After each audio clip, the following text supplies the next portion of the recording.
CJ with ART. We're doing a 328, 2008 328 BMW wagon valve cover gasket job here. This entire valve cover gasket had to be replaced because the covers actually start to warp over time, and they'll start to leak in certain areas. There's the other cover here. We've taken everything, all the little extra clips and so forth off of here and put them on the new one. And underneath there's a ventilation system in here that gets clogged up. It's this one here and this one here. They get clogged up pretty good. As you can see how dirty it is on the inside. It's not cracked or anything, it's just that they start to warp. And they call this the football that goes right here for the actual variable cam timing on the later style engines. There's also a pipe that goes underneath the intake here to the actual very back of the valve cover right here, and that's this brand new pipe right here. I don't know if you can see that or not. And it has these little kind of spring clip deal, like all the other BMW connectors are like that. A lot of them are like that. Some of them twist lock, and the other ones are like this.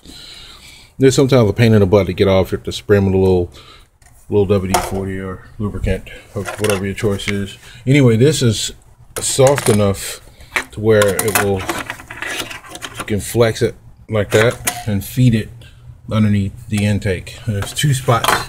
One is right here, down in there, and the other spot is back over there on the side of the intake. You see I kind of sprayed it already with some WD-40 to lube it up to get the old one off. Here's the old one, and when they get clogged up on the inside a little bit, and they'll deteriorate basically, and then it'll cause a check engine light code to come on, and you know, for a leak or whatever. When you're doing this job, you have to take the entire cowl out. There are a lot of people that try it all different kinds of ways, but you just have to go ahead, take the top of the box off so you can slide your harness out, so forth. These clipped here, and you know, they're screws and whatnot. There's a mid panel here like this that goes up here, and it just, you know, it screws up in there like that, or whatever the case may be. And that's what holds the bar, the stabilizer bar in place up here. And then on this side there is another panel that goes along there. There's a screw here, and there's a couple other ones. There's one here. It's on this panel right here. You'll see it. See, it sits down in there like that. See, and it's got a screw here, and right over there. All right, and then this cover right here, it unlocks. The one that goes on top of the actual, all the junction block, and there's a couple of fuses in there and stuff like that. It has a lock and unlock mechanism that slides back and forth right here, one on this side, and then these two clips on the end, you have to pop them up. There are little tabs underneath. You have to reach your finger under there and just kind of push it together and pop it up on both sides. It's the same way on both sides. Of course, the rubber trim. Both your wipers have to come off, as you can see. I think they're maybe 17mm nuts.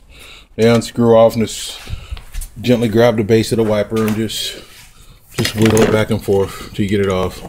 I just marked D on this one and P on the other one, so I know which one's which. And that's the top bar that goes across the front. The other one's down there. Now, when you're about to take the valve cover off, everything is going to come straight out. Only problem you're going to have is right here in this corner right here. It's going to hit a little bit right about in here. It's going to bump a little bit right there. It's just going to be a little tight for you. Take your spark plug tubes out. Make it a lot easier for you. You can do it without it, but lifting it straight off of these long tubes right here is going to be kind of difficult. So what you have to do have to use a pair of these pliers here. And what you have to do is put it into these two little holes right here. Snap ring pliers, I'm sorry, I forgot the name of it real quick there. And I'll show you, I'll give a demonstration. The snap ring plier, this is a right angle one. They sell them where the ends are like this already, and then they sell them where you can put the little right angle ends on them. But anyway, if you go up in the hole, you can see it. You just put them right into the two little holes right there, and then you just give it a nice little squeeze. And it's kind of tight in there, but you know, you can get it. It's kind of hard to hold a camera and do this at the same time. Just bear with me, guys. Like this, just like that. And if you could see beyond my hand right there, see how it's squeezing that together? Well, that's how you get it out. Now, I've already reinstalled these, so they're gonna go past the little lock right there. See that? All those are like that. See? Anyway, that's what it takes. This little cap right here, whatever. This is a couple other little doodads. This covers up the positive connector junction block right here. Keep up with all your stuff, that way you won't lose nothing. And it's pretty straightforward job. It's not very hard. All these covers have to come off. The whole tray has to come off.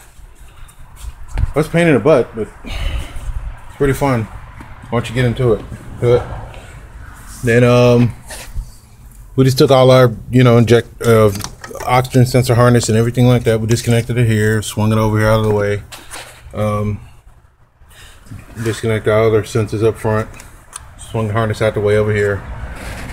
Disconnect your fuel injectors, all that stuff like that. Take it all out of your way. You'll do just fine. You can find other kind of ways to cut corners, but I wouldn't advise it. Just go ahead and take it loose and be done with it.